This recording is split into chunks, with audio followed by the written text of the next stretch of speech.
Let me dive in real quick on how you actually set a boundary the right way, the effective way. And I want to do this because I think often there's a lot of videos out there, even ones that I've made in the past, right, that explains, how to set effective boundaries or, lays out what they should be or how you craft them and so forth and how you maybe communicate it to your partner. But I want to go a little further into the actual process of doing it in real time. Because a lot of people seem to struggle with this, right? Because it's not comfortable to have to set a boundary to someone, especially if that boundary is something that can seem, kind of on the defense to your partner, or it's calling them out for something that maybe they do that is a violation to you, right? It's not something that feels positive to discuss. But by this point, I hope most of us understands that boundaries are not just for you, it's for the people in your life as well. It serves them just as much as it serves you. It serves them getting to be the healthy and positive person to you that they want to be, and you giving them what you require to remain happy and comfortable with them. They're not a bad thing. But I think people get caught up because when it comes to the actual process of setting the boundary, I think they get their boundaries clear to what they want to set, right? And they know kind of what they want to relate to their partner. But when it comes to time to actually do it, there's a little, gray area in the middle as to how to actually convey it without it coming across the wrong way and all those things. And I believe a lot of you struggle with this, not because, the boundary is a bad thing, but because you feel you need to go try to enforce this thing on your partner, right? But that's not what boundary setting is.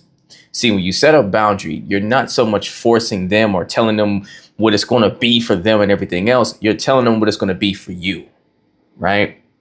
Yes, the boundary is centered around something you would hope they would not do. And yes, you're obviously going to be asking them not to do such thing, but it's less about trying to force them to, abide by it or, make them promise that they won't do it. And it's more about you letting them know, hey, if you do cross this line, if you do cross this boundary, here's what I'm going to do in response. Where they're always free to do as they please, right? But you're asking them to not do X, Y, Z. But if they decide not to, you're telling them what you're going to choose to do just as much as they're choosing to violate that boundary if they decide to continue to do so. But then you also need to make sure they understand, hey, here's my response if you violate my boundary that I'm asking you to respect. But if you continuously violate that boundary, then now you need to tell them what the repercussion is, what you will do next if that boundary continues to be dishonored. Remember, people need a scale. You have to give some parameter as to where they stand and what may or may not happen if they go to certain levels or lengths, right? Your value has to have a scale on it, right? Things that are, hey, you do this, you're going too far against my value. And on this range, hey, I don't like that either, but I can work with you on that, right? People need to understand what your thresholds are, because thresholds set the tone for what you're willing to tolerate and what you are not, so that people understand how they must respect your value. So I'm gonna give you an example of setting a boundary effectively. Hey, I just want to talk to you for a second about some of the convos we've been having lately when we get into our little spats. Now, I know we all have a role we play, right? I know I have, it takes two to tango, and I have my role in the situation. But whenever you start, getting really angry and you start yelling at me and so forth, it feels very disrespectful to me, and it feels condescending. And I feel like, I'm not being valued and not being talked down to. That's the way I feel, at least. You may not intend that for me, but that's the way I feel.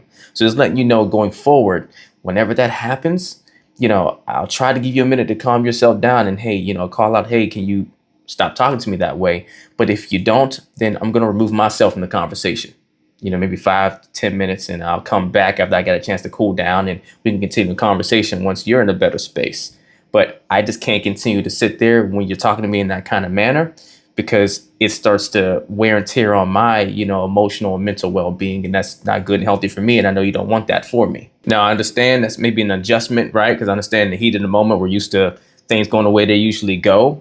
But if going forward, if I have to keep removing myself from the conversation because you keep screaming at me, and I, have to do that over and over again every time we have kind of conflicts, then at some point I'm going to have to make the decision on whether the relationship's going to continue to make sense for me, because it's becoming really toxic at that point. And I don't want to get there. And I'm not trying to say this is some sort of threat to you at all, but I'm just letting you know that, if there's not some sort of a change so that I can feel valued in the situation the way I want you to feel valued, then I may have to rethink things in the dynamic that we have in this relationship and whether it still makes sense for me. And then they may try to counter with, oh, so you're trying to tell me that if I don't, calm down from you, doing stuff that gets me agitated and angry, and I maybe get a little intense and I start talking to you in a way, I know, I don't mean it like that. But you're saying if I do that, all of a sudden now you're threatening to leave me, and now you're trying to control and dictate the way that I operate. No, that's actually not what I'm saying at all. I would never want you having to change and do something different just because I want you to. I'm just letting you know what I can't stand to continue to allow to happen towards me for my mental and emotional well-being. And when I feel like someone is kind of talking down to me and being disrespectful to me, it's not a healthy thing for me to continue to endure. Now, if there's something I'm doing that is kind of, causing or making you feel really upset to where you get to that space, then hopefully you can call it out and I can address that, because that's something I have to own for myself. But I'm just letting you know I don't want to control what you're doing. I'm asking you to respect me more and not, scream at me. But you can choose to do as you please. I'm just letting you know what I'm not going to continue to sit around and endure in that way. And I really double down again and say it wasn't a threat to you at all, as far as me saying, hey, I might have to rethink things. I'm just letting you know, hey, if you decide that you don't want to operate in a way that is comfortable for me to feel like I'm in a healthy relationship and being respected, I can respect that. But then I might have to respectfully remove myself from the equation if I can't have an environment and communication style with you that feels healthy. Notice I was assertive. I was vulnerable and gave substance as to why this boundary mattered for me, why it was important to me, and, why I needed it to be respected. I gave a clear answer as to what I was going to do to uphold my boundary, not forcing my partner to actually have to do something on their end to respect it. I'm telling what I'm going to do if my boundary is being violated or crossed. And I gave a repercussion if that boundary continues to be violated, and I have to do something for myself to champion for my value if my partner's not willing to help me honor my value. And the last big piece, I led with love. Always lead with love and whatever you need to do. So you can say whatever you need to say to your partner, and you can set whatever boundary you need to set with them, as long as you're leading it from the right energy base and the right energy space, positivity, right? Because when you come in and you do it negatively, then now it feels like an attack. It feels like you're trying to control them and dictate them. Always lead with love.